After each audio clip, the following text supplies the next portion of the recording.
मीठे बच्चे, ज्ञान रत्नों से झोली भरकर दान भी करना है। जितना दूसरों को रास्ता बताएंगे उतना आशीर्वाद मिलेगी। ओम शांति। मीठे बच्चों को यह पक्का याद रखना है कि शिव बाबा हमको पढ़ाते हैं। शिव बाबा पतित पावन भी है, सदगति दाता भी है। सदगति दाता माना स्वर्ग की राजाई देते हैं। बाबा कितना मीठा है, कितने प्यार से बच्चों को बैठ पढ़ाते हैं।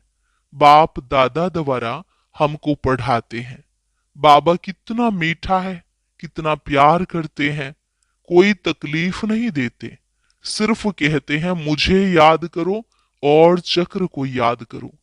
बाप की याद में दिल एकदम ठर जानी चाहिए, शीतल हो जानी चाहिए।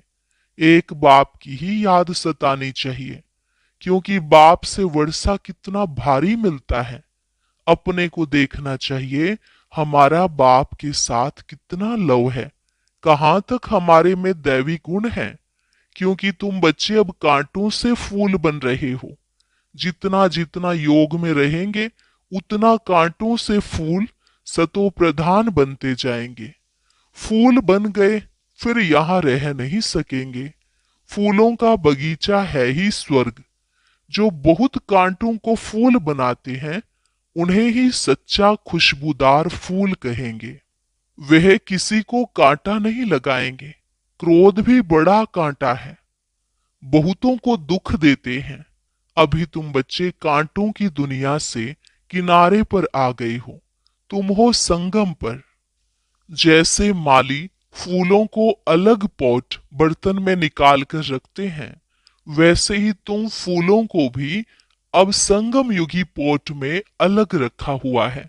फिर तुम फुल स्वर्ग में चले जाएंगे। कलयुगी कांटे भस्म हो जाएंगे। मीठे बच्चे जानते हैं, पारलौकिक बाप से हमको अविनाशी वर्षा मिलता है। जो सच्चे सच्चे बच्चे हैं, जिनका बाप दादा से पूरा लव है, उनको बड़ी खुशी रहेगी। हम विश्व का मालिक बनते हैं। हाँ, पुरुषार्थ से ही विश्व का मालिक बना जाता है, सिर्फ कहने से नहीं। जो अनन्य बच्चे हैं उन्हों को सदैव यह याद रहेगा कि हम अपने लिए फिर से वही सूर्यवंशी चंद्रवंशी राजधानी स्थापन कर रहे हैं। बाप कहते हैं, मीठे बच्चे, जितना तुम बहुतों का कल्याण करेंगे उतना तुमको ही उजूरा मिलेगा। बहुतों को रास्ता बताएंगे तो बहुतों की आशीर्वाद मिलेगी। ज्ञान रत्नों से झोली भरकर फिर दान करना है। ज्ञान सागर तुमको रत्नों की थालियां भर भर कर देते हैं। उन रत्नों का जो दान करते हैं वही सबको प्यारे लगते हैं। बच्चों के अंदर में कितनी खुशी होनी चाहिए। सेंसिबल बच्चे जो होंगे वह तो कहेंगे हम बाबा से पूरा ही वर्षा लेंगे, एकदम चटक पड़ेंगे। बाप से बहुत लव रहेगा, क्योंकि जानते हैं प्राण देने वाला बाप मिला है। नॉलेज का वरदान ऐसा देते हैं जिससे हम क्या से क्या बन जाते हैं। इंसॉल्वेंट से सॉल्वेंट बन जाते हैं। इतना भंडारा भरपूर कर देते हैं। जितना बाप को याद करेंगे उतना लव रहेगा, कशिश होगी। सुई साफ होती है तो चकमक चुंबक तरफ खींच जाती है ना। बाप की याद से कट निकलती जाएगी। एक बाप के सिवाय और कोई याद ना आए। बाप समझाते हैं, मीठे बच्चे, अब गफलत मत करो। स्वदर्शन चक्रधारी बनो, लाइट हाउस बनो। स्वदर्शन चक्रधारी बनने की प्रैक्टिस अच्छी हो जाएगी तो फिर तुम जैसे ज्ञान का सागर हो जाएंगे। जैसे स्टूडेंट पढ़कर टीचर बन जाते हैं ना, तुम्हारा धंधा ही यह है। सबको स्वदर्शन चक्रधारी बनाओ, तभी चक्रवर्ती राजा रानी बनेंगे। इसलिए बाबा सदैव बच्चों से पूछते हैं, स्वदर्शन चक्रधारी हो बैठे हो? बाप भी स्वदर्शन चक्रधारी है ना। बाप आए हैं तुम मीठे बच्चों को वापस ले जाने। तुम बच्चों बिगर हमको भी जैसे बेआरामी होती है। जब समय होता है तो बेआरामी हो जाती है। बस अभी हम जाऊं। बहुत बच्चे पुकारते हैं, बहुत दुखी हैं, तरस पड़ता है। अब तुम बच्चों को चलना है घर, फिर वहां से तुम आप ही चले जाएंगे सुख धाम। वहां मैं तुम्हारा साथी नहीं बनूंगा। अपनी अवस्था अनुसार तुम्हारी आत्मा चली जाएगी। जितना तुम बच्चे बाप की याद में रहेंगे, उतना दूसरों को समझाने का असर होगा। तुम्हारा बोलना जास्ती नहीं होना चाहिए। आत्म अभिमानी हो, थोड़ा भी समझाएंगे तो तीर लगेगा। बाप कहते हैं, बच्चे बीती सो बीती, अब पहले अपने को सुधारो। खुद याद करेंगे नहीं, दूसरों को कहते रहेंगे। यह ठगी चल ना सके। अंदर दिल जरूर खाती होगी। बाप के साथ पूरा लव नहीं है तो श्रीमत पर चलते नहीं हैं। बेहद के बाप जैसी शिक्षा तो और कोई दे न सके। बाप कहते हैं, मीठे बच्चे, इस पुरानी दुनिया को अब भूल जाओ। पिछाड़ी में तो यह सब भूल ही जाना है। बुद्धि लग जाती है अपने शांति धाम और सुख धाम में। बाप को याद करते करते बाप के पास चले जाना है। पतित आत्मा तो जा न सके। वह है ही पावन आत्माओं का घर। यह शरीर 5 तत्वों से बना हुआ है, तो 5 तत्व यहाँ रहने लिए खींचते हैं, क्योंकि आत्मा ने यह जैसे प्रॉपर्टी ली हुई है। इसलिए शरीर में ममत्व हो गया है। अब इनसे ममत्व निकाल जाना है अपने घर। वहां तो यह 5 तत्व है नहीं। सतयुग में भी शरीर योग बल से बनता है। सतो प्रधान प्रकृति होती है, इसलिए खींचती नहीं, दुख नहीं होता। यह बड़ी महीन बातें हैं समझने की। यहाँ 5 तत्वों का बल आत्मा को खींचता है, इसलिए शरीर छोड़ने की दिल नहीं होती है। नहीं तो इसमें और ही खुश होना चाहिए। पावन बंद शरीर ऐसे छोड़ेंगे जैसे मक्खन से बाल। तो शरीर से, सब चीजों से ममत्व एकदम मिटा देना है। इससे हमारा कोई कनेक्शन नहीं, बस हम जाते हैं बाबा के पास। इस दुनिया से अपना बैग बैगेज तैयार कर पहले से ही भेज दिया है। साथ में तो चल न सके, बाकी आत्माओं को जाना है। शरीर को भी यहाँ छोड़ देना है। बाबा ने नए शरीर का साक्षात्कार करा दिया है। हीरे ज्वाहरों के महल मिल जाएंगे। ऐसे सुख धाम में जाने के लिए कितनी मेहनत करनी चाहिए, थकना नहीं चाहिए। दिन रात बहुत कमाई करनी है। इसलिए बाबा कहते हैं, नींद को जीतने वाले बच्चे मामे कम याद करो और विचार सागर मंथन करो। ड्रामा के राज को बुद्धि में रखने से बुद्धि एकदम शीतल हो जाती है। जो महारथी बच्चे होंगे वह कब हिलेंगे नहीं। शिव बाबा को याद करेंगे तो वह संभाल भी करेंगे। बाप तुम बच्चों को दुख से छुड़ाकर शांति का दान देते हैं।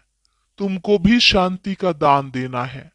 तुम्हारी यह बेहद की शांति अर्थात योग बल दूसरों को भी एकदम शांत कर देंगे।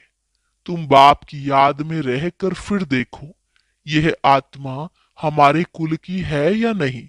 अगर होगी तो एकदम शांत हो जाएगी। जो इस कुल के होंगे उन्हों को ही इन बातों से रस बैठेगा। बच्चे याद करते हैं तो बाप भी प्यार करते हैं। आत्मा को प्यार किया जाता है। यह भी जानते हैं जिन्होंने बहुत भक्ति की है वह ही जास्ती पढ़ेंगे। उनके चेहरे से मालूम पड़ता जाएगा कि बाप में कितना लव है। आत्मा बाप को देखती है। बाप हम आत्माओं को पढ़ा रहे हैं। बाप भी समझते हैं हम इतनी छोटी बिंदी आत्मा को पढ़ाता हूं। आगे चल तुम्हारी यह अवस्था हो जाएगी। समझेंगे हम भाई भाई को पढ़ाते हैं। शक्ल बहन की होते भी दृष्टि आत्मा तरफ जाए, शरीर पर दृष्टि बिल्कुल ना जाए। इसमें बड़ी मेहनत है। यह बड़ी महीन बातें हैं, बड़ी ऊंच पढ़ाई है। वजन करो तो इस पढ़ाई का तरफ बहुत भारी हो जाएगा। अच्छा, मीठे मीठे सिकिलधे बच्चों प्रति माता पिता बाप दादा का याद प्यार और गुड मॉर्निंग। रूहानी बाप की रूहानी बच्चों को नमस्ते।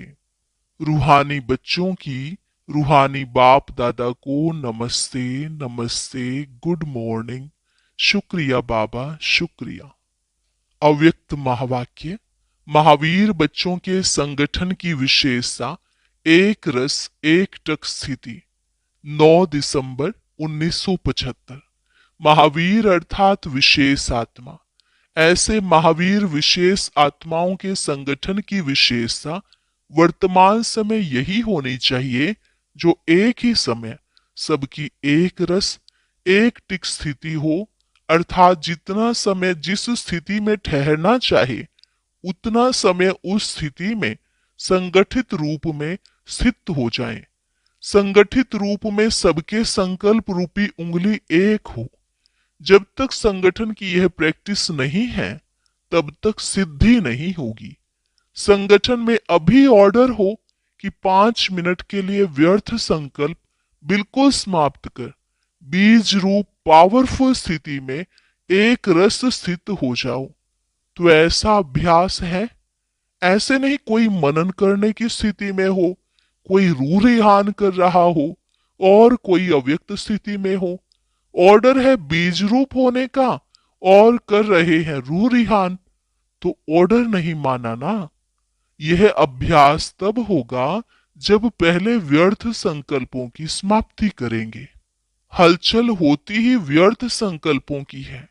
इन व्यर्थ संकल्पों की समाप्ति के लिए अपने संगठन को शक्तिशाली व एक मत बनाने के लिए कौन सी शक्ति चाहिए? इसके लिए एक तो फेथ विश्वास, दूसरा समाने की शक्ति चाहिए। संगठन को जोड़ने का धागा है फेथ। किसी ने जो कुछ किया, मानो रोंग भी किया, लेकिन संगठन प्रमाण व अपने संस्कारों प्रमाण व समय प्रमाण, उसने जो किया उसका भी जरूर कोई भाव अर्थ होगा। संगठित रूप में जहां सर्विस है वहां उसके संस्कारों को भी रहम दिल की दृष्टि से देखते हुए संस्कारों को सामने न रख, इसमें भी कोई कल्याण होगा, इसको साथ मिलाकर चलने में ही कल्याण है। ऐसा फेथ जब संगठन में एक दूसरे के प्रति हो तभी सफलता हो सकती है। पहले से ही व्यर्थ संकल्प नहीं चलाने चाहिए। जैसे कोई अपनी गलती को महसूस भी करते हैं लेकिन उसको कभी फैलाएंगे नहीं बल्कि उसे समाएंगे। दूसरा उसको फैलाएगा तो भी बुरा लगेगा। इसी प्रकार दूसरे की गलती को भी अपनी गलती समझ फैलाना नहीं चाहिए। व्यर्थ संकल्प नहीं चलाने चाहिए बल्कि उन्हें भी समा देना चाहिए। इतना एक दो में फेथ हो, स्नेह की शक्ति से ठीक कर देना चाहिए। जैसे लौकिक रीति भी घर की बात बाहर नहीं करते हैं, नहीं तो इससे घर को ही नुकसान होता है। तो संगठन में साथी ने जो कुछ किया उसमें जरूर रहस्य होगा। यदि उसने रोंग भी किया तो भी उसको परिवर्तन कर देना चाहिए।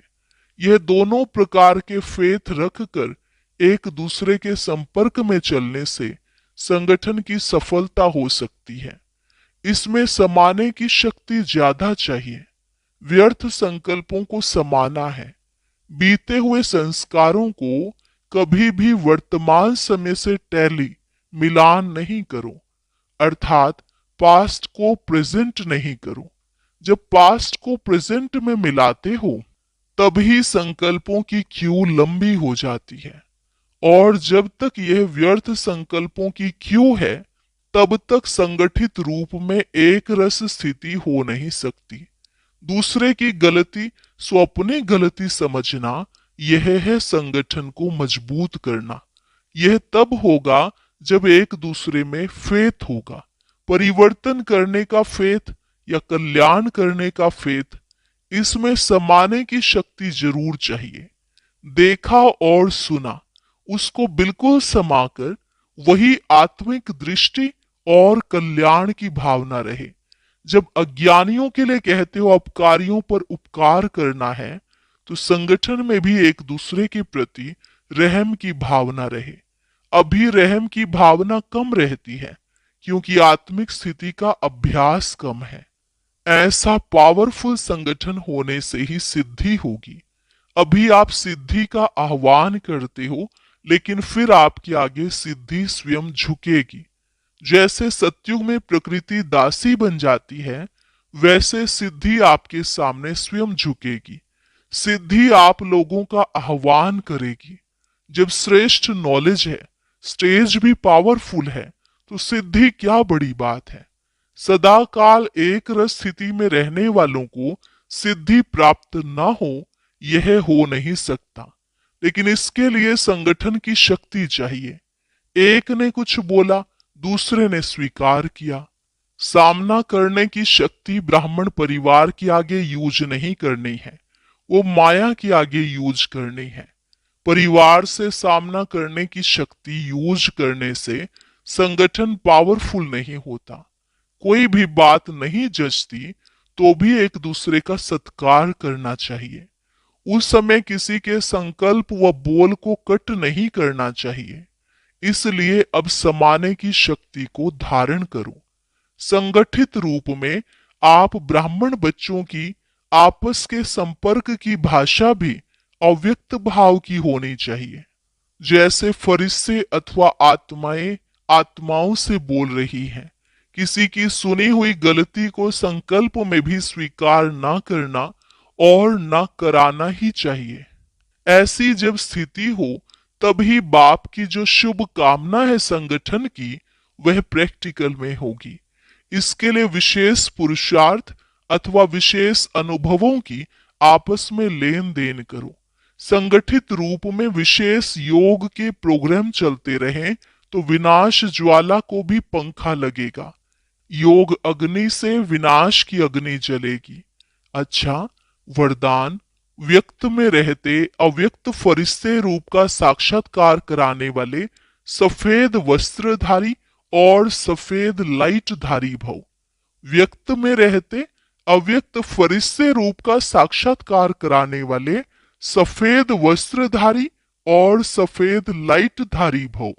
जैसे अभी चारों ओर यह आवाज फैल रहा है कि यह सफेद वस्त्रधारी कौन है और कहां से आए हैं, ऐसे जब चारों ओर फरिश्ते रूप का साक्षात्कार कराओ, इसको कहा जाता है डबल सेवा का रूप। जैसे बादल चारों ओर छा जाते हैं, ऐसे चारों ओर फरिश्ते रूप से प्रकट हो जाओ। जहां भी देखें तो फरिश्ते ही नजर आए। लेकिन यह तब होगा जब शरीर से डिटैच होकर अंतवाहक शरीर से चक्र लगाने के अभ्यासी होंगे। मनसा पावरफुल होगी। स्लोगन: सर्व गुणों व सर्व शक्तियों के अधिकारी बनने के लिए आज्ञाकारी बनो। सर्व गुणों व सर्व शक्तियों के अधिकारी बनने के लिए आज्ञाकारी बनो। अव्यक्त इशारे: इस अव्यक्ति मास में बंधन मुक्त रहे, जीवन मुक्त स्थिति का अनुभव करो। जैसे बाप सदा स्वतंत्र है, ऐसे बाप समान बनो। बाप दादा बच्चों को परतंत्र देख नहीं सकते। अगर स्वयं को स्वतंत्र नहीं कर सकते हो, स्वयं ही अपनी कमजोरियों में गिरते रहते हो, तो विश्व परिवर्तक कैसे बनेंगे। अब इस स्मृति को बढ़ाओ कि मैं मास्टर सर्वशक्तिमान हूं। इससे सहज सर्व पिंजड़ों से मुक्त उड़ता पंछी बन जाएंगे।